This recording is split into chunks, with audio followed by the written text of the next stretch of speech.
Dr. Wickramaratne, who has had a ringside view of the trajectory of Sri Lanka's constitution for over 3 decades, writes not as someone who has merely studied constitutional events from a distance, but as one who has lived through them, experiencing at first hand the successes, hopes, fears, disappointments, and the unfulfilled promises of the constitution-making process. Reading through the chapters of this book, one cannot help but regret the lost opportunities for meaningful reform, and how, over the years, history has repeated itself in the process of constitutional making, and of the tragic failures to learn from the lessons of history. Dr. Wickramaratne became part of the reform process 32 years ago, in 1994, and to this date, successive governments have failed in the efforts to replace the 1978 Constitution. Political opportunism, vacillation, the lack of political will, and the failure at consensus building have doomed each of these efforts. Dr. Wickramaratne takes us through events which stalled every effort towards a constitution that would truly uphold the ideals of democracy and constitutionalism. We are also reminded that 3/4 of the amendments to the Constitution were passed within the first decade of the birth of the Constitution, when 5/6 of the Parliament was with one political party. As Dr. Wickramaratne shows in taking the reader through the travails of the constitutional process, both the process of constitutional amendments and the effort to have a new constitution, the failure of politicians to act as statesmen, to think of the broader interests of the nation rather than their own narrow parochial interests, have meant the failure of genuine constitutional reform. Constitutional conversations leaves us with the question as to how long more the people of Sri Lanka would have to wait for a constitution with the founding constitutional principles and values that Dr. Wickramaratne sets out in this book, where he quotes from the Collective for Democracy and the Rule of Law on the eve of the 2024 presidential elections, including, among other things, human dignity, ethnic, gender, and social equality, the supremacy of the Constitution and the rule of law, and non-concentration of state power in one individual or institution. Key among Dr. Wickramaratne's proposals is his insistence that any new constitution must be marked by a dynamic interpretation of constitutional provisions to advance justice and equality, a focus on social justice and participatory democracy, and a constitution that evolves rather than remains frozen in time. Much of constitutional conversation centers around the theme of constitutional reform. Its key issues, fundamental rights and the judiciary, and devolution, themes which have long been dear to Dr. Wickramaratne and which he continues to champion. Ever present throughout the constitutional conversations is the need to protect democracy and constitutionalism, and the sobering lesson of Sri Lanka's own experience of elected governments. Dr. Wickramaratne's experiences and his honest assessment of the development of Sri Lanka's constitution remind us that democracy, constitutionalism, and the institutions which hold them together can at no time be taken for granted, and that protecting them is part of a lived struggle. Democracy needs to be defended, sometimes from the very leaders who are elected at an election. An election, however free and fair, may not guarantee the protection of democracy or stop them if they overreach. The temptation will always be to believe that this time concentrated power will be used wisely, that leaders can be trusted with fewer checks because their cause is just and their intentions pure. Every democracy that has slid backward believed exactly that, right up until it could no longer reverse course. Sri Lanka's experience is that governments that win with large majorities are still governments that can be wrong, that can be tempted by their massive majorities, that can mistake a mandate for a blank check. The history of Sri Lanka has shown that democracy and institutions have faced their biggest challenges at the hands of governments with large parliamentary majorities. The majoritarian constitution of 1972, which did away with judicial review, the 1978 constitution, which created the powerful executive presidency, the 18th Amendment to the Constitution, which rolled back the positives of the 17th, the 20th Amendment to the Constitution, which pushed back the reforms of the 19th Amendment, are few examples of how large parliamentary majorities have resulted in democratic backsliding. In contrast, the relatively pro-democracy 17th, 19th, and 21st Amendments were all products of a parliament where governments did not command supermajorities, and constitutional amendments were the products of consensus. This brings us to the importance of constitutionalism. The idea that power, even power that arrives through the ballot box, must be limited by the principles of constitutionalism. The entire purpose of constitutionalism is to protect us from that very temptation, including from ourselves and from even leaders we may like and admire. Dr. Wickramaratne frames this with a phrase worth remembering. Constitutional supremacy means the Constitution stands above temporary political majorities, above the temporary will of whoever happens to hold office this year. One of the most useful ideas the book offers is the distinction between the two competing visions of where ultimate authority lies in a state. In the British tradition, Parliament is sovereign. In some aspects, Sri Lanka follows this in preventing post-enactment judicial review. Even where the law infringes constitutional provisions, and even where Parliament itself has not followed its own proper internal processes. Whilst it may be argued that this model has its virtues, in that it trusts the wisdom of elected representatives, it has a fatal weakness. If Parliament is supreme, then a Parliament captured by a determined majority can rewrite the rules of the game itself, extend its own term, as we saw in 1972, dismantle the courts that might check it, remove the safeguards that protect minorities, and there is within that legal logic no wrong being done, it is all perfectly legal. Constitutional supremacy answers this by placing something above Parliament, a constitution that even the majority cannot usually amend, interpreted by courts empowered to strike down actions, legislative and executive, that violate it. Dr. Wickramaratne argues, and I think correctly, that constitutional supremacy serves democracy better than parliamentary supremacy, precisely because it protects democracy from its own majorities. It is not anti-democratic to limit majority rule.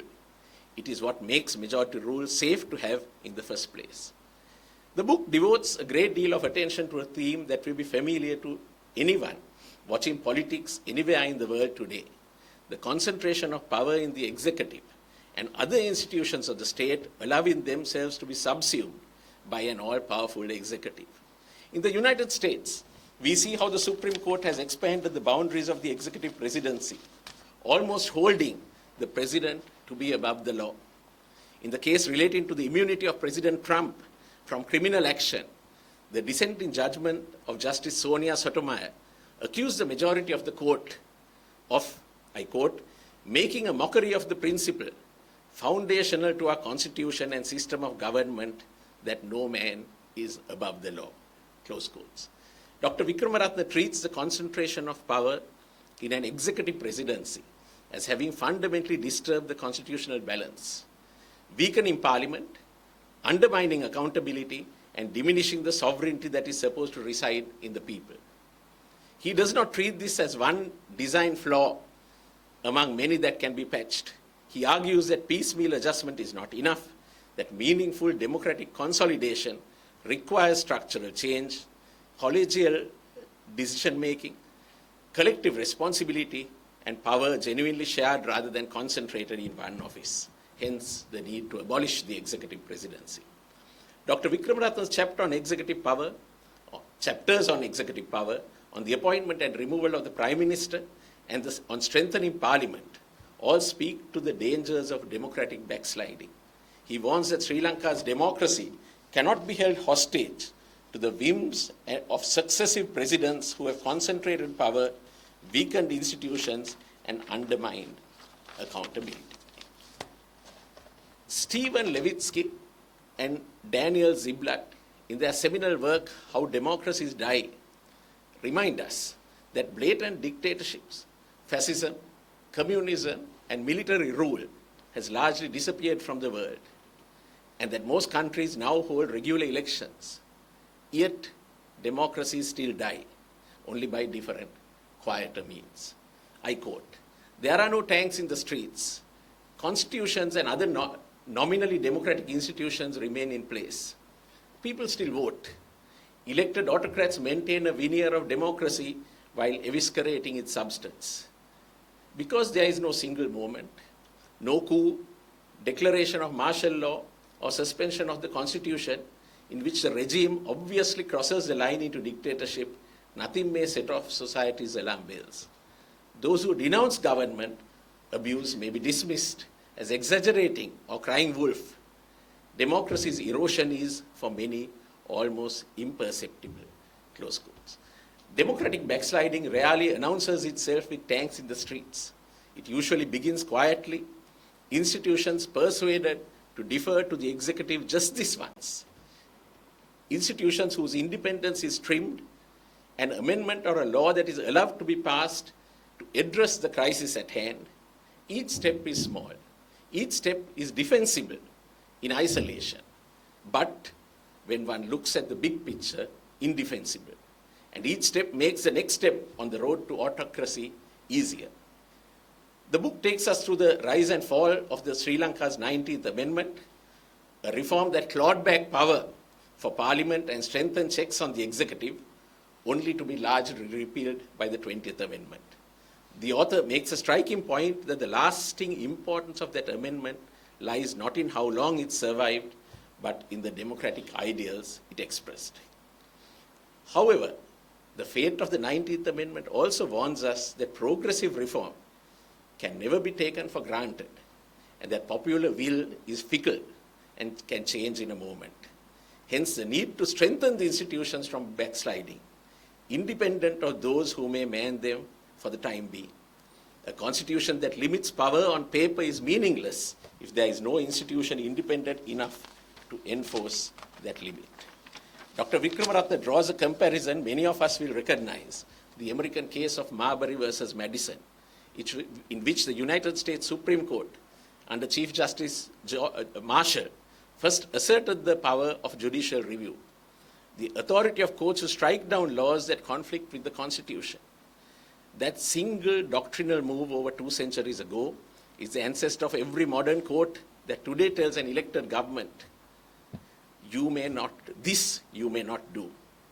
In the history of the Second Republican Constitution, the decisions of the Supreme Court in the Kalavani determination, where the government attempted to thwart the outcome of an election petition and to seat an unseated member of Parliament, and the decisions of both the Supreme Court and the Court of Appeal in the dissolution cases of 2018 are notable examples of how Sri Lankan courts demonstrated their will to ensure constitutionalism.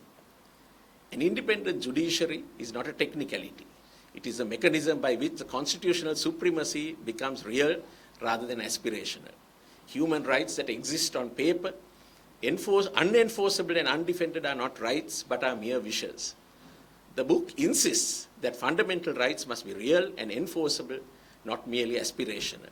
And this depends entirely on a judiciary with the courage and independence to act as a check even against a popular government. But the judiciary cannot do this alone. A resilient democracy needs a network of institutions reinforcing one another, a parliament with genuine oversight power rather than a rubber stamp, independent commissions insulated from the executive of the day, a public service and a police that answer to law rather than to political patronage, a free and independent media, be it state or private media, that can expose overreach before it hardens into precedent, a strong and independent legal profession, and a vibrant civil society. When any one of these institutions is captured or hollowed out, the others are weakened too.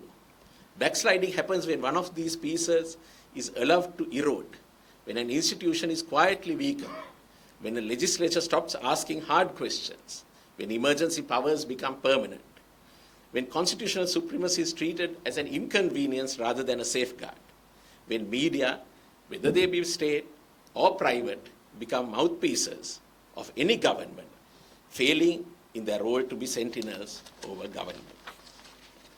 There is one more dimension of the book I want to highlight. The author argues that in a plural society, one with a real ethnic, religious, or regional diversity, devolution of power is not a political concession granted grudgingly from the center, but rather a constitutional necessity. A state that centralizes all authority in one office, unchecked by courts or a genuine legislature, is also a state more prone to governing for the majority community at the expense of minorities. Democracy gives us the right to choose who governs. Constitutionalism is what stops the chosen from ruling without limit. Institutions, courts, legislatures, election bodies, a free media, independent legal profession, civil society are the instruments through which that limit is actually enforced day to day, case to case. And devolution in divided societies is how constitutionalism extends its protection beyond the individual to the community. The book's central lesson, to my mind, is this: constitutional reform is never a one-time achievement to be filed away. It is a continuing conversation, as the title of the book itself suggests, that each generation must be willing to have again honestly and sometimes at real political cost. Dr. Wickramaratne reminds us that a constitution is a living commitment we renew in our courts, in our legislatures, in the vigilance of a free media, and in the everyday insistence that no office, however popular, stands above the law. That is how democracies survive its own successors and its own crises alike. That is the conversation Dr. Wickramaratne invites us to keep having. Dr. Wickramaratne, may I congratulate you for this book, and it is my wish that you will continue to contribute for many more years to the development of Sri Lanka's constitutional discourse in our nation. Thank you.